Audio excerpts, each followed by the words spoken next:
Biosfer. Biosfer secara etimologi, biosfer merupakan gabungan dari dua kata, yaitu bio yang berarti hidup dan sphere yang berarti lapisan. Jadi biosfer adalah lapisan tempat hidup atau habitat makhluk hidup. Biosfer adalah bagian luar dari planet bumi, mencakup udara, daratan, air yang memungkinkan kehidupan proses biotik berlangsung. Pun bagian-bagian biosfer yang pertama, litosfer. Litosfer merupakan bagian terpenting manusia yang berupa benua-benua dan pulau-pulau sebagai tempat tinggal. Litosfer mempunyai ketebalan 32 km yang berupa ketebalan benua 8 km, ketebalan dasar laut yang dalam 3,5 km dan terdiri dari dua lapisan, yaitu lapisan sebelah atas silikon dan aluminium dengan berat massa rata-rata 2,65. Berdasarkan materi penyusunan, litosfer masih dikelompokkan menjadi beberapa lapisan, yaitu lapisan atas, lapisan tengah, lapisan bawah, dan lapisan batuan induk. Bagian yang selanjutnya, hidrosfer. Hidrosfer merupakan lapisan yang menutupi permukaan bumi hingga 75% yang meliputi lautan, danau, dan es yang terdapat dalam kedua kutub. Dan yang terakhir, bagian atmosfer. Atmosfer adalah lapisan gas yang menyelimuti bumi yang mempunyai ketebalan 4.800 km terhitung dari permukaan air laut. Pengertian makhluk hidup. Pengertian makhluk hidup atau organisme adalah setiap entitas individual yang bisa menjalankan fungsi-fungsi kehidupan. Semua organisme pasti memiliki sel. Organisme atau makhluk hidup ini diklasifikasikan berdasarkan taksonomi yang terbagi menjadi beberapa kelompok, seperti hewan, tumbuhan, dan fungsi yang multiseluler atau mikroorganisme. Uniseluler meliputi protista, bakteri, dan archaea. Ciri-ciri makhluk hidup. Makhluk hidup juga memiliki ciri-ciri khusus yang diperlukan untuk menjalani kehidupan. Berikut ini beberapa ciri-ciri makhluk hidup yang harus dipahami. Yang pertama, bernapas. Bernapas adalah suatu proses pengambilan atau penghirupan oksigen dari lingkungan dan mengeluarkan karbon dioksida. Kedua, berkembang biak. Berkembang biak adalah suatu proses yang terjadi pada makhluk hidup untuk menghasilkan keturunan. Tiga, bergerak. Bergerak bisa diartikan sebagai aktivitas yang menyebabkan perubahan tempat atau kedudukan, baik hanya sekali maupun berkali-kali. Empat, peka terhadap rangsangan. Peka terhadap rangsangan atau iritabilitas adalah kemampuan makhluk hidup untuk menanggapi atau merespon rangsangan baik berupa sentuhan, cahaya matahari, air, zat kimia, suhu, dan gravitasi bumi. 5. Mengeluarkan zat sisa metabolisme. Zat sisa metabolisme atau ekskremen adalah senyawa sisa yang dihasilkan dari proses metabolisme yang tidak bisa digunakan kembali oleh organisme yang dikeluarkan melalui proses sekresi. 6. Adaptasi. Adaptasi merupakan cara makhluk hidup dalam mengatasi tekanan lingkungan sekitarnya untuk bertahan hidup. 7. Tumbuh dan berkembang. Ciri-ciri makhluk hidup lainnya termasuk tumbuh dan berkembang. Tumbuh adalah perubahan fisik yang bisa diukur, sedangkan kembang adalah pertambahan kemampuan struktur dan fungsi tubuh yang lebih kompleks. Selanjutnya, adapun beberapa ragam klasifikasi makhluk hidup yang bisa dibagi menjadi 3 kelompok sebagai berikut, yaitu yang pertama, klasifikasi sistem alami. Klasifikasi sistem alami ini akan mengelompokkan makhluk hidup berdasarkan sifat-sifat morfologi atau bentuk fisiknya. Kedua, klasifikasi. Klasifikasi sistem buatan. Klasifikasi makhluk hidup dengan sistem buatan ini lebih baik, sempurna, dan mudah dipahami daripada sistem alami. 3. Klasifikasi sistem filogenetik. Klasifikasi makhluk hidup dengan sistem filogenetik ini dilakukan berdasarkan pada hubungan kekerabatan antar organisme yang sesuai proses evolusinya. Tujuan klasifikasi makhluk hidup. Tujuan dilakukan pengklasifikasi makhluk hidup adalah untuk mempermudah mengenali perbandingan dan mempelajari makhluk hidup. Berikut ini beberapa tujuan klasifikasi makhluk hidup.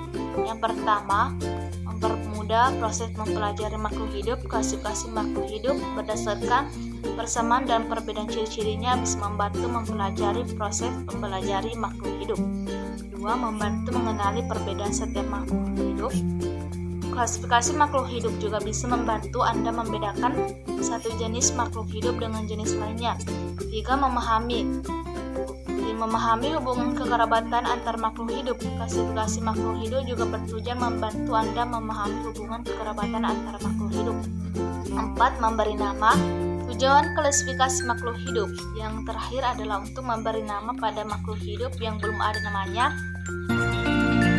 Awal mula kehidupan di bumi. Hanya di bumi saja ada kehidupan, yaitu pada hidrosfer, atmosfer, dan litosfer. 1. Hidrosfer meliputi laut, lautan, danau, rawa, sungai yang merupakan tempat hidup organisme akuatik dan terjangkau oleh sinar matahari. 2. Litosfer adalah kulit bumi yang dihuni oleh organisme terestrial. 3. Atmosfer dihuni oleh organisme sampai setinggi 7 km. 4. Ekologi yaitu ilmu yang mempelajari hubungan timbal balik antara organisme dan lingkungannya. Faktor ekologi, iklim dan musim. Bumi berotasi dan berevolusi. Rotasi ada siang, ada malam. Revolusi pergantian musim. Ekosistem akuatik permukaan bumi yang diselimuti oleh air 75% yaitu air laut, air tawa, dan air ekstuar, sungai, danau, dan rawa. Ekosistem terestrial tumbuhan bioma. Adapun teori-teorinya yaitu 1. Teori abiogenesis. Kehidupan berasal dari matahari yang tidak hidup atau benda mati yang pembentukannya terjadi begitu saja atau secara spontan. 2. Teori biogenesis. Teori biogenesis adalah teori asal-usul kehidupan yang menyatakan bahwa makhluk hidup berasal dari makhluk hidup lain. 3. Teori Urey. Teori Urey diduga karena adanya energi dari aliran listrik halilintar dan radiasi sinar kosmos. Unsur-unsur itu mengandalkan reaksi kimia membentuk zat-zat hidup. Zat-zat hidup ini yang mula-mula terbentuknya kira-kira sama dengan virus zat tersebut. Berkembang dalam jutaan tahun, lalu menjadikan oparin. Oparin menyatakan bahwa makhluk hidup terjadi dari senyawa kimia yang pada waktu itu di atmosfer belum ada oksigen bebas. Pendapat ini didukung oleh Haldane yang berpendapat bahwa makhluk hidup terjadi dari hasil reaksi kimia antara molekul-molekul di dalam larutan yang panas karena lautan suhunya tinggi sehingga energinya dapat digunakan untuk berlangsungnya reaksi kimia. Hasil reaksi kimia membentuk semacam uap yang terjadi atas bahan organik yaitu bahan pembentuk sel hipotesis. Oparin Haldane menyatakan adanya evolusi kimia yang mengarah pada terbentuknya itu didukung oleh Stanley Miller dengan percobaan menyalakan bunga api listrik dalam tabung yang berisi amonia, metana, air, dan hidrogen. Dari hasil analisis diperoleh asam amino yang merupakan bahan dasar kehidupan. Teori evolusi.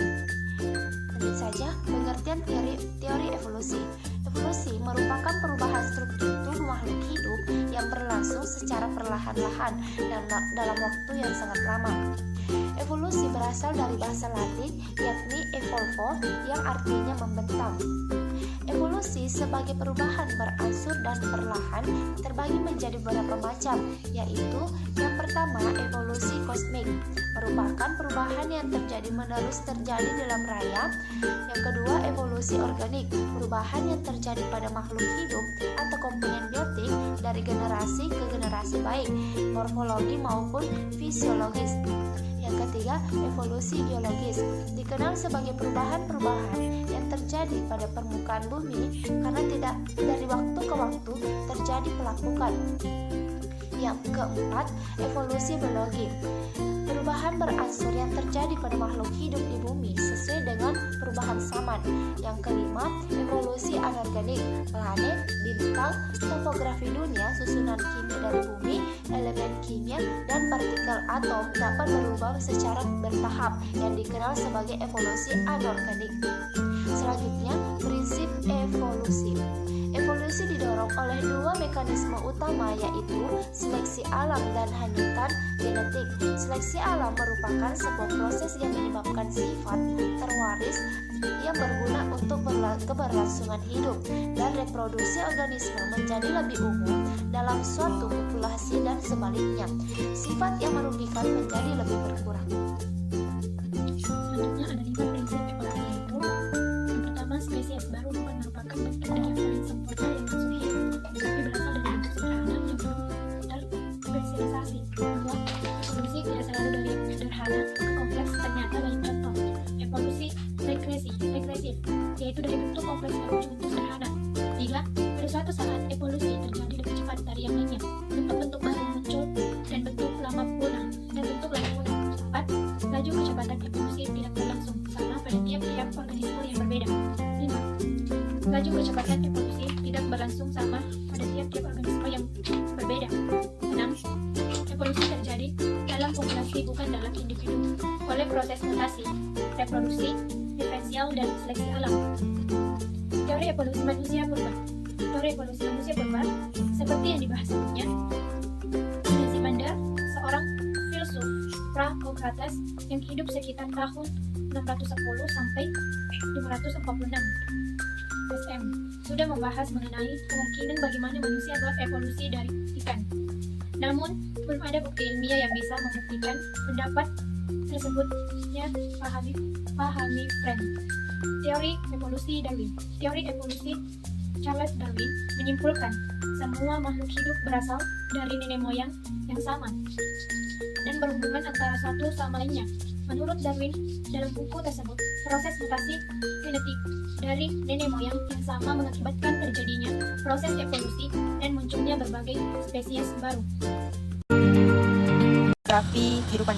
Geografi berasal dari bahasa Yunani, yaitu geo yang mempunyai arti bumi dan graphen yang mempunyai arti lukisan atau tulisan. Jadi geografi merupakan ilmu yang menggambarkan atau melukiskan tentang keadaan di bumi. Adapun beberapa para ahli mengemukakan tentang pengertian geografi. Adapun Alexander 1963 mengemukakan bahwa geografi merupakan ilmu yang mempelajari tentang manusia yang terpengaruh oleh lingkungan alam. Adapun menurut Bintaro 1909 mengemukakan bahwa geografi merupakan ilmu yang melukiskan menjelaskan sifat-sifat yang ada di bumi, mengkaji gejala alam di bumi serta mempelajari tentang ruang dan waktu. Gaya pembagian wilayah menurut iklim. 1. Daerah tropik.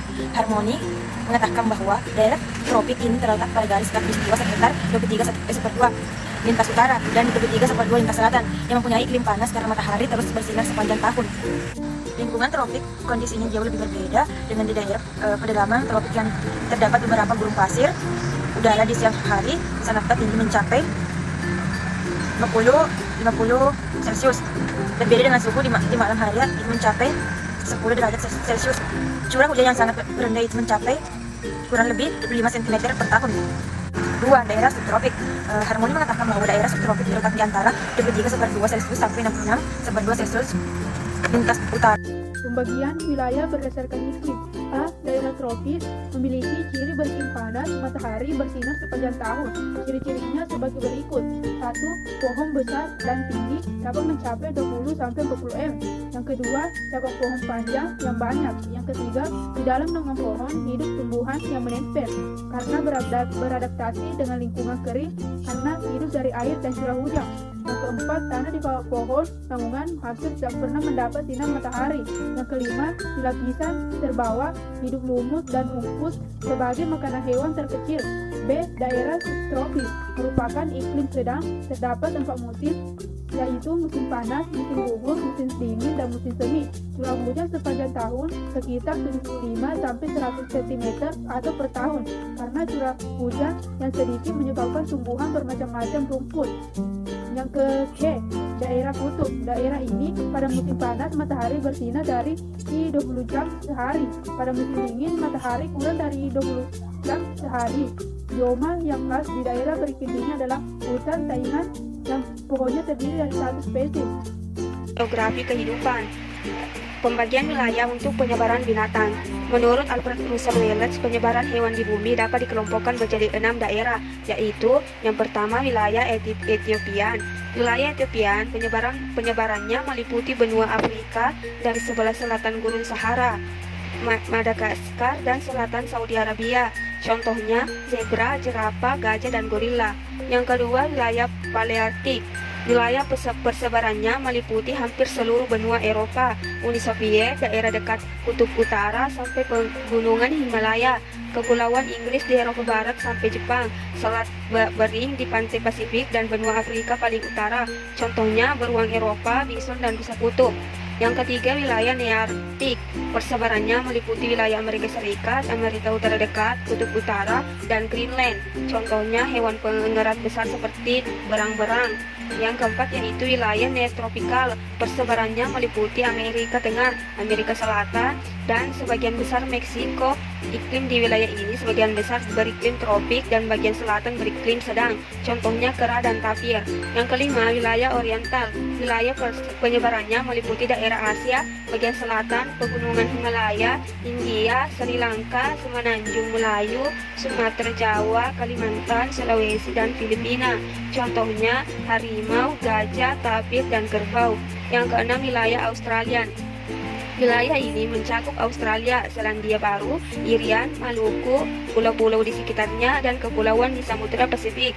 Contohnya, hewan yang berkantung seperti kanguru. Assalamualaikum warahmatullahi wabarakatuh. Semoga bermanfaat dan terima kasih.